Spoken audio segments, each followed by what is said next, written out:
आणि असं आहे की मी सध्या महाराष्ट्राच्या दौऱ्यावर आहे. आज लातूर जिल्ह्याच्या दौऱ्यावर आलो. लातूर हे सोयाबीनचं हब आहे. इथं मोठ्या प्रमाणात सोयाबीनचं उत्पादन होतं, कापसाचं उत्पादन होतं आणि खरेदीचा सुद्धा मोठा व्यापार या ठिकाणी होतो.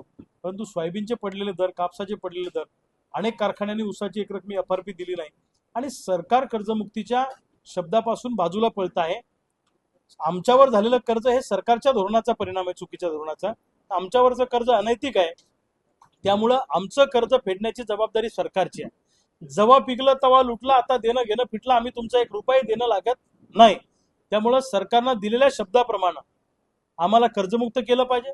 जर सरकारमधल्या नेत्यांनी आम्हाला स्वप्न दाखवली नसतं, आश्वासन दिलं नसतं, तर आम्ही कर्ज भरलं असतं. आज तुमच्या शब्दावर आम्ही थांबलेलं कर्ज भरलं नाही, त्यामुळे नवीन पीक कर्ज द्यायला बँका आता तयार होत नाही. आम्ही NPA मध्ये गेलोय, त्यामुळे आम्हाला सरसकट कर्जमुक्त करा अशी आमची मागणी आहे.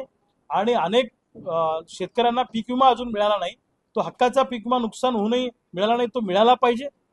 त्यानंतर कांद्याला प्रति क्विंटल 2000 रुपये दर मिळाला पाहिजे, दुधाला दर मिळाला पाहिजे. कांद्यावरची निर्यात बंदी आता लावू नका अशी आमची मागणी आहे. आणि सोयाबीन कापूस उत्पादकांना प्रति क्विंटल 3000 रुपये भाव फरक दिला पाहिजे आणि ऊसाला एकरकमी FRP दिली पाहिजे.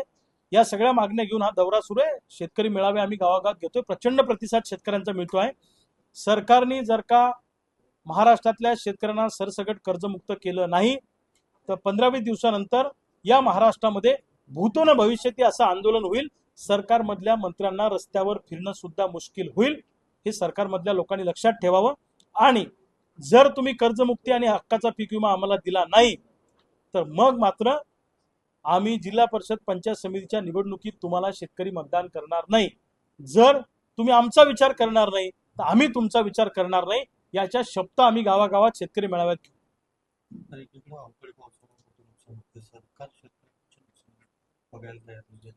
एक तर मुळामध्ये शेतकऱ्यांच्या दृष्टीनं सरकार असंवेदनशील आहे. शेतकऱ्यांना गृहीत धरण्याचं काम सरकार करत आहे. देशातल्या काही उद्योगपतींचे उद्योग तोट्यात गेले म्हणून 10 लाख कोटीचं कर्ज राईट ऑफच्या नावाखाली माफ केलं उद्योगपतींचं. मग आमचाही उद्योग तोट्यात आहे तर आमचं कर्ज का माफ करत नाही? अवकाळीने एवढ्या मोठ्या प्रमाणात नुकसान झालं, शेतकरी उद्ध्वस्त झाला. उन्हाळ्यात पावसाळ्यासारखा पाऊस पडतोय, अचानक वादळी वारा येतोय. अशा परिस्थितीमध्ये पंचनामे करून 100% नुकसान भरपाई पेरणीच्या अगोदर शेतकऱ्यांच्या खात्यामध्ये जमा झाली पाहिजे अशी या निमित्तानं आमची मागणी. पेरणी तोंडावर आली, पुन्हा बाजारात ठोस कारवाई होत नाही, दरवेळेस कारवाई. कसं आहे दादा, महाराष्ट्रातल्या पोलिसांनी जर का ठरवलं, एखाद्या ठाणेदारांनी ठरवलं तर त्या विभागातल्या त्या ठाण्याच्या अंतर्गत येणाऱ्या मंदिरातली सुद्धा चप्पल चोरीला जाऊ शकत नाही. लक्षात घ्या तुम्ही. तसं सरकारने ठरवलं होतं एक दाना सुद्धा चुकीचा बोगस बियाणे इथे येऊ शकत नाही. पण सरकारच बियाणे कंपन्यांना सामील आहे, सरकारच खत कंपन्यांना सामील आहे. लिंकिंगच्या माध्यमातून जबरदस्ती खत आमच्या माथी मारण्याचं काम या कंपन्या करतायत. सरकार त्याच्यावर कारवाई करायला तयार नाही. चोर मावस भाऊ अर्धे वाटून खाऊ, तिरी बी चूप मेरी बी चूप. सरकार सामील असल्यामुळं या सगळ्या PGRच्या कंपन्या, या सगळ्या बोगस बियाणे कंपन्या, बोगस खताच्या कंपन्या या ठिकाणी यांचा काय आलाय म्हणजे सूळ आलाय. असं मोठ्या प्रमाणामध्ये या कंपन्या याचा ऊत आलाय. याला पूर्णपणे सरकार जबाबदार आहे. सरकारने तातडीने या कंपन्यांवर कारवाई केली पाहिजे अशी आमची मागणी. मुख्यमंत्र्यांनी अशी घोषणा केली की शेतकऱ्यांना सिबिल स्कोअर चेक करण्याची आवश्यकता नाही, मात्र प्रत्येक बँकेत जर परिस्थिती पाहिजे तर त्याच्या उलट.